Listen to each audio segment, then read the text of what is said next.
Hi,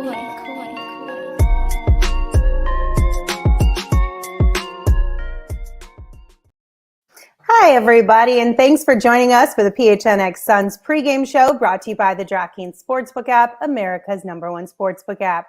Don't forget to hit that like button, subscribe, and turn on notifications so that you know whenever we are live. I'm Lindsay Smith here with Gerald Bourget and Espo. Gentlemen, how are you doing today? Thrown off. It's 4:30 in the afternoon and we're doing a pregame show. I don't know about this. I know it's a little odd. I'm thrown off, but for more Suns-related reasons, because the next month is not going to be very pretty for us, I don't think. I mean, you know, I would have preferred to wake up to different news, but unfortunately, we got the news that we got, and it was not fun. So let's go ahead and just rip the Band-Aid off and talk about it off the top. Devin Booker, we told you guys yesterday, went back to Phoenix to get further evaluation for that groin strain. Well, dun, dun, dun. The Suns say that Devin Booker's left groin strain will be reevaluated in 4 weeks. Yes, 4 weeks, you guys. Lord have mercy. Not good. I don't like the word reevaluated in that either, because that doesn't mean he's coming back in 4 weeks. That means in 4 weeks, they're going to look at the groin again and go, is he capable of ramping it up and coming back now? Which means 4 weeks could turn into 7 and put him out through the All-Star break. Yeah, this is terrible news. Groin injuries are tricky. They can be re-aggravated pretty quickly, and that's what happened on Christmas Day. I don't know what play it was exactly where it must have happened, but there was that one play where he put MPJ on skates and finished at the rim, and that was kind of the only notable play that he had in those first 4 minutes. So this definitely sucks. It's tough because with Devin Booker, with this team fully healthy, I think we can all agree they're a title contender, or at least a borderline title contender. Without him, they're going to need to find a way to stay afloat in the West, where you look at the standings, and yes, they're only a couple games back of first in the West, but they're also only a couple games ahead of like falling into the play-in slots. So this is really rough for them, and this is going to test kind of the fight that we've seen from them the last 2 games and whether they'll be able to sustain it. Hopefully they'll be getting some other guys back healthy soon, but I think we all understand that like without Booker, the picture for this team changes pretty drastically. Paging James Jones, pick up the orange courtesy phone. You need to make a damn move. This team needs some help right now. They need something that can help stabilize the offense until Booker comes back, and then help once Book is back in the fold. I know you're not going to replace what Devin Booker brings to this team, but you need to give them some help. And I know everybody's like, well, injuries, the other guys are going to come back. You still need to give this team some help and some hope in that 4-7, whatever amount of weeks it winds up being. Do something. And I think we're seeing the guy tonight that could be a choice here. Kyle Kuzma, we've talked about it a lot, but he's been playing well over the last 3 weeks. He's a guy that can come in and get you a bucket. I start considering all options right now if I'm James Jones to get in some scoring help right now. Okay, but correct me if I'm wrong. Didn't news come out last week that Kyle Kuzma wasn't going to pick up his player option or something along those lines with the Wizards this offseason? Yep. So if I'm James Jones and I'm having conversation with Kyle Kuzma's people, and that's an option, and we potentially could get him in free agency, why would you give up anything to get him now? Because you can't potentially get him in free agency due to the cap. You need to trade for him now and have the rights to re-sign your own guy to go over the cap. That's the problem here. That makes sense. Is you're in a real odd cap situation too going into next year. So utilizing that those contracts that are coming off the books this summer is an option to get a guy in and have some control over what that future looks like. I always forget about those rules, and I hate them. They're very confusing, and I'm sure we're going to have lots of fun with them as free agency and trade season come into play again. But honestly, the fact that he's considering opting out of that player option kind of helps the Suns, because it might prompt the Wizards to look at their situation a little bit more realistically and be like, okay, what are we actually competing for this year? if Kuzma is going to opt out and leave us in free agency for nothing, we might as well trade him for something now. That could help the Suns leverage a bit in terms of negotiation and maybe get him for a little bit lesser of a price. I still think you're not going to get away with just Jay Crowder and matching salary. I think some type of draft compensation or a third team will need to be involved for that to finally happen. But yeah, this is another good look at a guy who kind of lit the Suns up last time. I think he had 29 points in that Wizards win when they snapped a 10-game losing streak. So I am interested to see how the Suns respond tonight, but I'm obviously keeping a closer eye on kind of the future, what this team looks like without Book, and what a certain someone might look like on this Suns squad. Yeah, look, without Devin Booker for let's just say, over a month. I mean, I think it's pretty safe to say with that reevaluated in 4 weeks that he's not magically coming back at that 1 month mark. You're going to be asking a lot of guys to carry weight that, they haven't for this team. Duane Washington Jr., Landry Shamet when he's back. You're going to be expecting Cam Payne to pick up the pace. Everybody's very hopeful with Cam Johnson next month, but he's still coming off a major knee injury. So I look at it and can you tread water? Can you stay 500 over the time that Book's out? Then that gives you an opportunity, right? All you want is, all we've said this entire year is get in the playoffs, right? Oh, we don't care. Get in the playoffs. Don't be in the play-in. 500 keeps you in that hunt. If you dip too far below that, I think you're putting yourself in a real precarious situation to be in that play-in. And I don't feel like that behooves anybody when it comes to the Suns to find yourself in that area. So how do you stay 6 or higher? That should be the barometer for this next 4 to 6 weeks. How do you just stay above that 7 spot? Well, I think the easiest answer to that question is if you bring the energy and the hustle that we saw last night from this team. Like if they play like that on a pretty consistent basis, they'll be able to tread water. They'll drop a few games here and there to teams who just outmatch them with the people that they have available to them, but they'll be able to pick up games like tonight's game, which they should be able to win. But the question is can we do that consistently? Because we haven't been able to do that consistently all season yet, regardless of who's been available or who has not been available. Now we're down 2, 3, if you want to include Jay Crowder, starters for quite a while. And like you said, even when Cam Johnson does come back, there's no way he's in game shape right now. No. It's a lower body injury. It's not like he can stay in game shape while rehabbing that situation. It is what it is. So he's going to take a while to get back into a rhythm. I mean, hell, we saw it last season when Cam got hurt with that stinger thing that he was dealing with. It took him a long time. I don't even know if you could say he really found a rhythm for the rest of that season. Yeah, I mean, it's definitely, we've seen him kind of struggle dealing with injuries or coming back from injuries, especially that first handful of games. I do think if you look at his playoff numbers, like they weren't as great as they were the season before that when he went, the Suns went to the finals and he was arguably their third best player in that final series. But he still shot the ball pretty well, just not as well as he did during the regular season. But you're totally right. Like we're kind of looking to Cam Johnson now. Our automatic response with Book out is like, who is the savior going to be? It's going to be a starter. It's going to be Cam Johnson. It'll take him a little bit to kind of shake the rust off and to get back in game shape like you were talking about, Lynn. So this is going to take a collective effort. This is going to take a lot more from Chris Paul than I think some of us are comfortable with at this stage of his career. It's going to take a lot from Mikal Bridges and DA, who we've seen have been kind of inconsistent in stepping up and filling those roles. And it's going to take a lot from the bench. And that's tough because a lot of these guys, they'll have a great night, then they'll have an off night, then they'll have another great night. And it's been hard to find consistency in the rotation with so many guys in and out on top of that.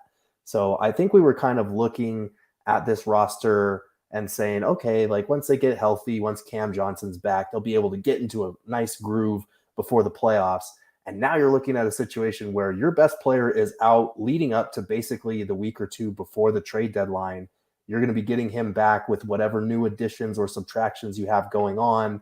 You're trying to get all these other guys back. Like, it's going to be really hard for the Suns to win a title this year. That's just the truth of it. And a lot of things are going to have to come together. I like their fight, and I hope that they're able to use this as their kind of everything you want is on the other side of hard moment. But frankly speaking, like, the odds are really stacked against them.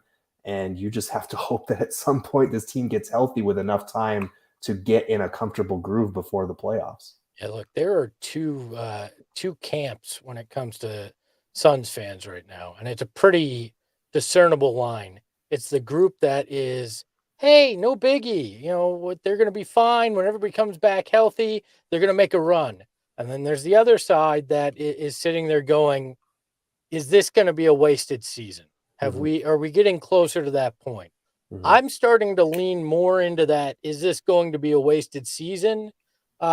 Because of all these injuries and the question marks and what the future looks like. And that is disappointing, because we've talked about it multiple times, how short that window is open for teams. And I get it. Devin Booker's prime is how long that window's open in theory.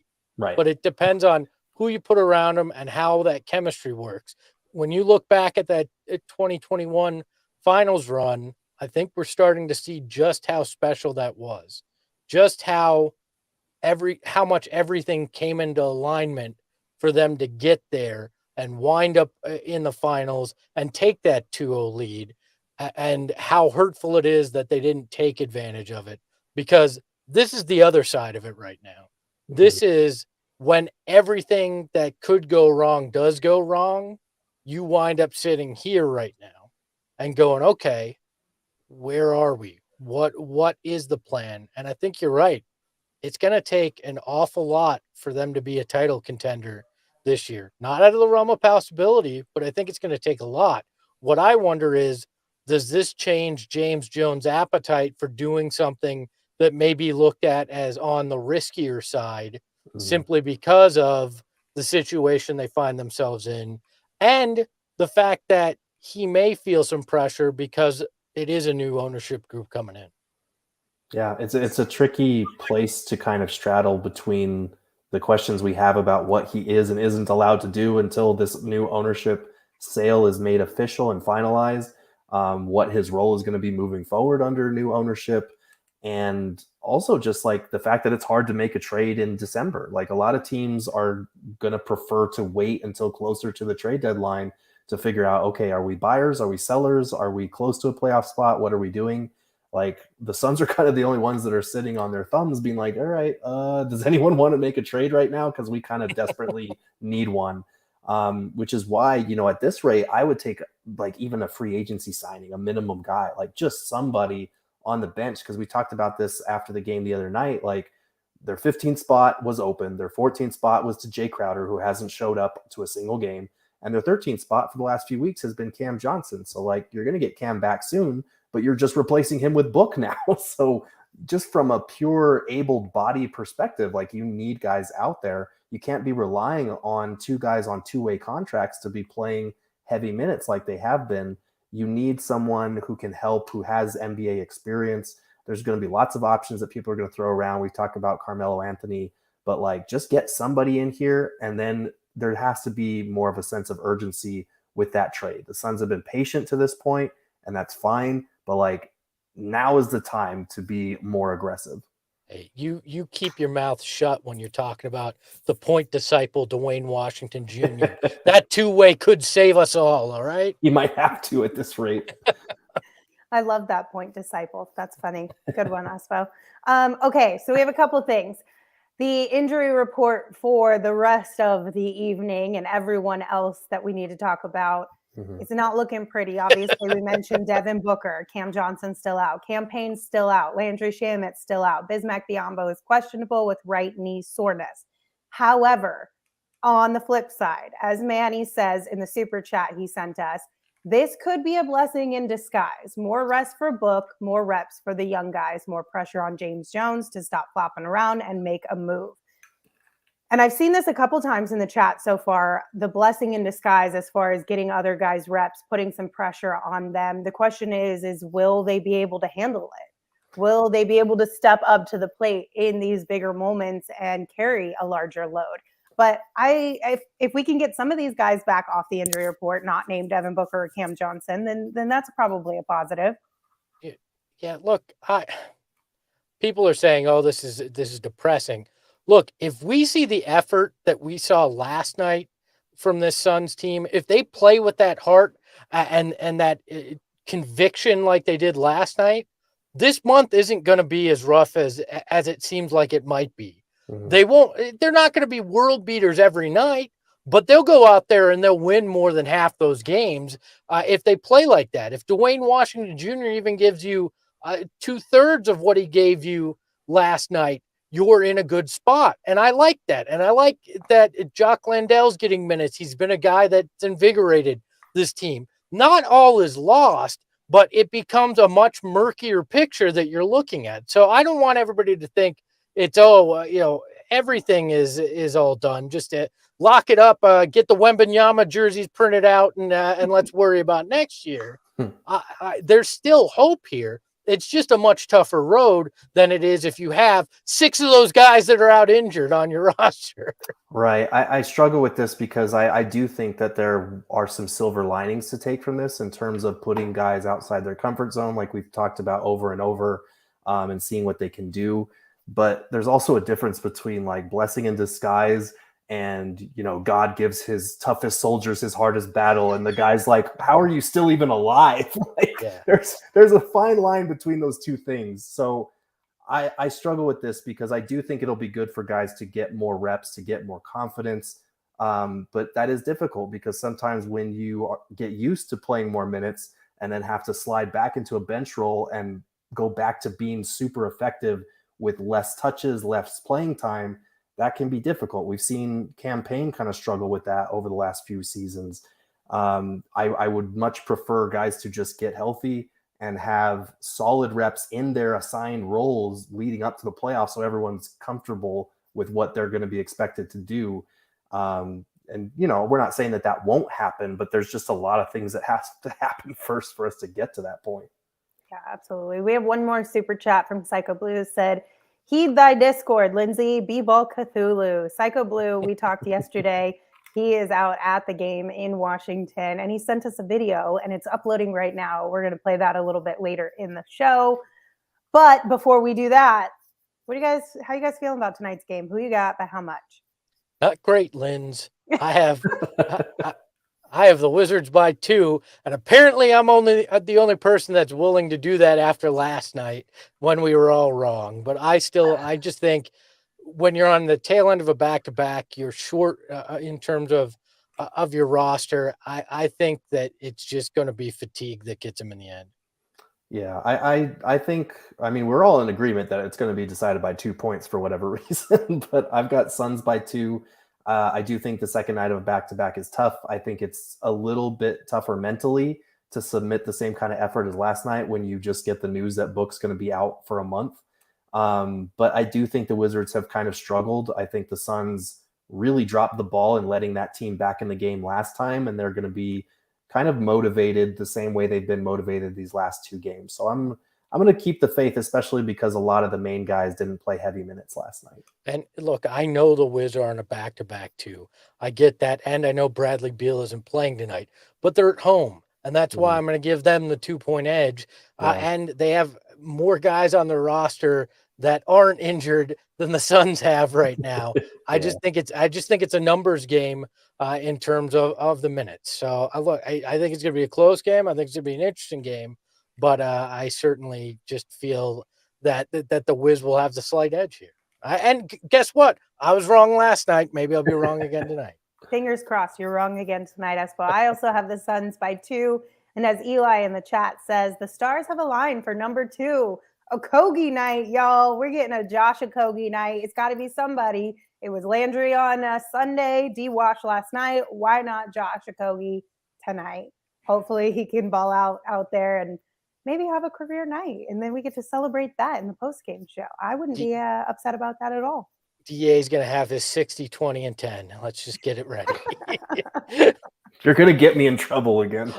Look, I love everybody's like, what do you think about Luka's 60, 20, and 10? It was historic, and I'm done with the comparison. We've already settled this. Luka is significantly better than Deandre Ayton. The Suns made the wrong pick, but they didn't make the worst pick, all right? The Kings still did that. That's where we're at. That's all we're at. If he gets 30, 20, and 10, or 30 and 20 tonight, I'll be ecstatic that he does something like that. I don't need all world beater. I just need DeAndre Ayton, one of the better centers in the NBA, and I'll be all right. Is that the Suns like tagline as a franchise? Like, we didn't make the best decision, but we're not the worst either. Well, it's something to hang your hat on, I suppose. It wasn't true for 10 years before this. So. Yeah, that's fair. No, I did want to talk about Okogie because I actually, for the Diehards, the members in our chat watching, I actually did write about him for today. And I had really a lot of fun with this article because I like to go through highlights and kind of clip them together. And Josh Okogie has had a handful of just mind-numbing, jaw-dropping highlights over the last few weeks on the defensive end with his putbacks, the 360 layup that he had. So I kind of put together 3 that really stood out to me about how he's become an X factor. So if you want to read that, go to gophnx.com and check that out because Okogie has been a legitimate force for them off the bench. And it's been pretty cool to watch for a guy who was barely cracking the rotation at the start of the season. 360 layups. That's what you get with Josh Okogie. Love it. And remember, majority of Gerald's content on gophnx.com is free, but if you are a diehard, you get specially curated content delivered right to your inbox, like what Gerald was just talking about. There's also a boatload of other perks. So if you want to check out all of the perks that you get for being a diehard, just head on over to gophnx.com. One of the biggest ones is, of course, discounts on merch and events and access to the Discord, which is where Psycho Blue sent us the video. We're almost there. It just got uploaded. But before we play it, let's go down the rest of our betting things. Okay. What, Espo? What's with Emma's internet? Is there some hamster struggling to get the wheel turning? No, I'm stalling, Espo, because we got to get through these 2 things first. So that was my excuse. All right, let's get to the bets. Okay, what does Vegas think about tonight's game on the DraftKings Sportsbook app? I don't know. Emma's got to look at that. They think what I think tonight, a 2.5 point spread for the Wizards, which is basically, they're slightly better and they're at home. So that's not too bad. I mean, it's not terrible. By the way, Gerald laughs. Have we not learned that I don't know what's on that graphic until it's put up? Because the line has changed before while we're sitting on the show and the graphic gets changed. So. It has. Well, what about DraftKings Sportsbook app bets, Espo? Tonight, or last night was a little bit rough to find something. Yeah. I found one today that I actually kind of like. Mm-hmm. What'd you pick, though? No, nobody's going to like this. I took the money line and total points Wizards over 220.5 at plus 300. So yeah, I didn't go with the hometown boys. So I went with Chris Paul under 3.5 points in the first quarter. Mm-hmm. If my memory serves me correctly, he didn't have any points in the first quarter last night, correct? I'd have to go back and check to make for sure, but that is a smart bet because he always looks to get other people involved first. So that could be interesting. But it's not a minus 170. It's a plus 130 on the DraftKings Sportsbook app. So I feel like that's a pretty solid bet as far as the potential payout. And then the fact that, like you said, Gerald, he likes to get other guys going early. It's not normal to see Chris Paul knock down a whole bunch of shots in the first quarter. I would like to say if that happens tonight, this was like a reverse jinx. Mm-hmm. You know what I mean? Like, you're welcome for betting against Chris Paul, and he took that personally. Yeah. I would be okay because it's a win either way for me, hopefully. But by the way, I would put good money on the fact that that Chris Paul would have under 4 turnovers tonight after last night's turnover-riddled game. He usually doesn't have back to back. And my apologies to Emma. Apparently the video's been ready for a while. That hamster ran a lot faster than I thought. So. I told you it was just an excuse for us to get to these two things first. Okay. We've teased this enough. Psycho Blue sent us all the super chats, and he dropped this video in the Discord from the Wizards building. So let's see what he had to say. What is up, everybody? It is I, Psycho Blue, Basketball Cthulhu's Prophet, and I am here live in Washington, D.C., here in the den of Wizardry and woe. Because, yes, Bradley Beal is out. At the same time, there could be a total solar eclipse. 5 of our guys are out, but look what happened last night. Maybe Monty had that Come to Cthulhu meeting with Chris Paul in the game. Because, my goodness, we were just hooking on all cylinders. We made those Bears look like a bunch of Cubs. Look like the 90s Cubs, matter of fact, off Kerry Wood. So here's the deal, guys. We are going to be here. You guys are going to check out Espo and the gang on the main stream. That'll hopefully be on this video. And on top of that, here's my line. I got Suns in 5 as my line. We'll see how right I am. Could go either way. I'll catch you guys later. Psycho Blue, thank you for sending us that video. I love the energy you're bringing, and that's a good number to pick for the Suns tonight. I like it. And the Tom Chambers throwback jersey, rocking that in the Wizards' den. That's right. You did say the jersey was going to be fun.